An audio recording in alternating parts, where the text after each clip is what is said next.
हिंदुस्तान में non stop paper leak होते हैं और आज आप सबको मालूम है कि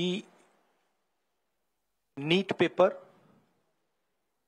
एंड यूजीसी एनईटी के जो पेपर्स हैं वो लीक हुए हैं और एक कैंसिल भी हुआ है। कहा जा रहा था कि नरेंद्र मोदी जी ने यूक्रेन की लड़ाई रोक दी थी। मतलब एक ऑर्डर देके जो रूस और यूक्रेन के बीच में लड़ाई चल रही थी उसको रोक दिया था, ब्रेक लगा दी थी। इजराइल और गाजा के बीच में जो लड़ाई चल रही थी उसको भी नरेंद्र मोदी जी ने रोक दिया था।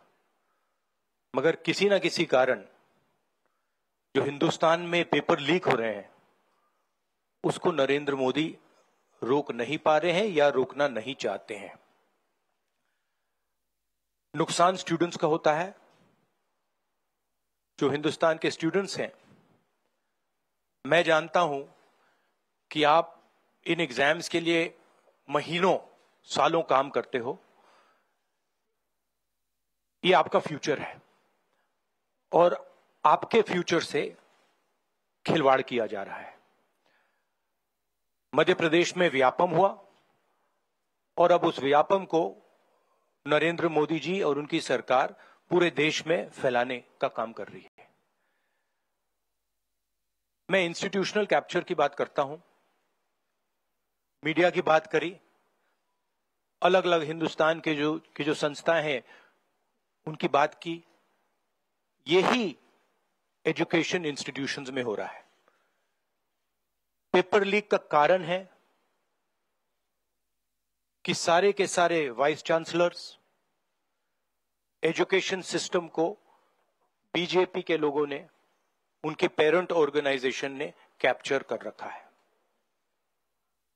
जब तक ये कैप्चर रिवर्स नहीं किया जाएगा तब तक पेपर लीक चलता जाएगा। इस कैप्चर को फैसिलिटेट नरेंद्र मोदी जी ने किया है और ये एक एंटी नेशनल एक्टिविटी है क्योंकि ये देश का भविष्य है और इससे हिंदुस्तान के युवाओं को, स्टूडेंट्स को जबरदस्त चोट पड़ती है। इंक्वायरी चल रही है, एक को आपने कैंसिल कर दिया है, अब पता नहीं दूसरे को कैंसिल किया जाएगा या नहीं किया जाएगा, बट कोई ना कोई तो इसके लिए जिम्मेदार है और उनको एकदम पकड़ा जाना चाहिए और उन पे एक्शन लिया जाना चाहिए। आपके कोई सवाल हो? साथियों, मैं गुजारिश करूंगा सवाल आपके इसी विषय पर। हाँ प्लीज। हाँ, sorry. When I went on my Bharat Jodo Yatra, the second one, throughout the route, students were telling me that paper leaks are endemic in India. They study, they work hard, honest students suffer, and students who want to cheat benefit. And this was repeated again and again and again and again. Now we are seeing an expansion of the idea of Vyapam across the country. BJP states have had to deal with this. Uttar Pradesh has had to deal with this. Madhya Pradesh has been a center of this. Gujarat has been a center of this. And now they have expanded this idea to the rest of the country. This is extremely damaging to students. And it's happening because all our institutions have been captured. Our vice chancellors are placed not based on merit, but because they belong to a particular organization.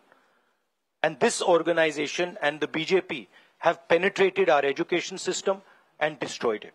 What was done by Mr. Narendra Modi to the economy with demonetization has now been done to the education system.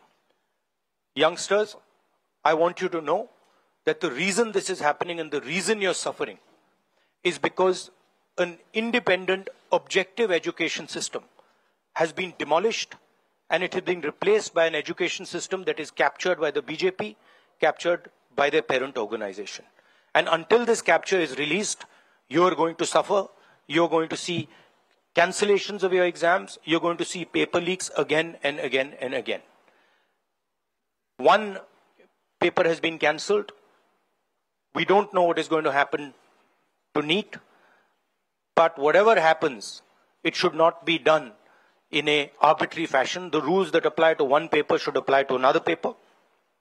And it is very important that the people who are guilty here are brought to book and they are punished. Thank you.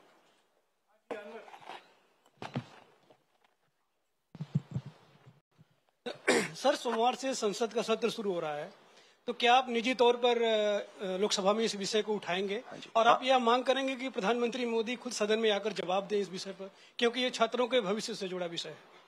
हाँ, बिल्कुल, simple question. हाँ, उठाएंगे, parliament house में उठाएंगे।